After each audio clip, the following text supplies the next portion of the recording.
মহিলা উদ্যমিতা আঁচনি অৰ্থাৎ অসমৰ আত্মসহায়ক গোটৰ সদস্যসকলক ব্যক্তিগতভাৱে উপাৰ্জনমুখী কামত জড়িত কৰিবলৈ 10,000 টকাকৈ আমি সহায় কৰিম।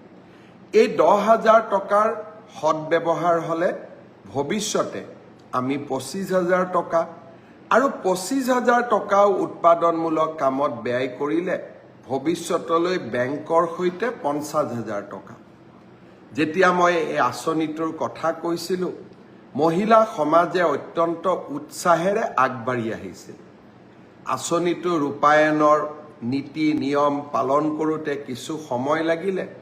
কংগ্ৰেছে উলিয়াই দিলে যে মুখ্যমন্ত্ৰী এনেই কৈছে, মহিলাসকলক ঠগালে, মহিলাসকলক পইচা কেতিয়াও নিদিয়ে। অহাকালি বিহালীত এই আঁচনিটোৰ আমি শুভ উদ্বোধন কৰিম। বিহালীত 23,000 মহিলাই এই আঁচনিটোৰ প্ৰথম পৰ্যায়ৰ 10,000কৈ টকা লাভ কৰিব। এই আঁচনিটোৰ জৰিয়তে অসমৰ আমি 27 লাখ মহিলাক 10,000 টকাকৈ প্ৰদান কৰিম, 2,700 কোটি টকা। আৰু নগৰ অঞ্চলতো 3 লাখ মহিলাক এই আঁচনি আমি প্ৰদান কৰিম, তাতো আমাৰ প্ৰায় 300 কোটি টকা।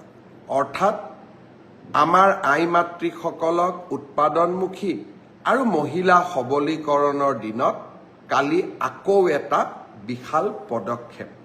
অৰুণোদয়ৰ পিছত মহিলা সবলীকৰণৰ ক্ষেত্ৰত অসমে অহাকালি আৰু এটা শক্তিশালী খোজ পেলাব। বিহালীৰ কালি সভাখনৰ বাবে নিশাটো অপেক্ষা কৰিম। মই সকলো আই মাতৃসকলক শুভকামনা জনাইছোঁ। আজি গহপুৰলৈ গৈছিলোঁ, GNM স্কুল এখনৰ শুভ উদ্বোধন হ'ল আৰু কনকলতা বিশ্ববিদ্যালয়ৰ বিষয়েও ৰাইজৰ লগত কথা বতৰা পাতিলোঁ। শ্ৰদ্ধাৰ ৰাইজ, কংগ্ৰেছ দলে কৈছিলে যে বিজেপিয়ে পঞ্চায়ত নিৰ্বাচন অনুষ্ঠিত নকৰে। মই আপোনালোকক বিনম্ৰতাৰে সৈতে ক'ব বিচাৰোঁ, যোৱা মাহতো আমি পঞ্চায়ত নিৰ্বাচন পাতিব পাৰিলোহেঁতেন, কিন্তু ল'ৰা ছোৱালীয়ে পৰীক্ষা দিব নোৱাৰিলেহেঁতেন।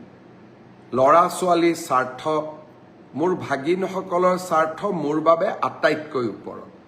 পৰীক্ষাৰ পৰিৱেশ শেষ হৈ গ'ল। অহা 2 এপ্ৰিলৰ পৰা 5 এপ্ৰিলৰ ভিতৰত নিৰ্বাচনী আয়োগে পঞ্চায়ত নিৰ্বাচন ঘোষণা কৰিব। আমি শিক্ষাৰ আন্দোলনো কৰিম, গণতন্ত্ৰৰ আন্দোলনো কৰিম।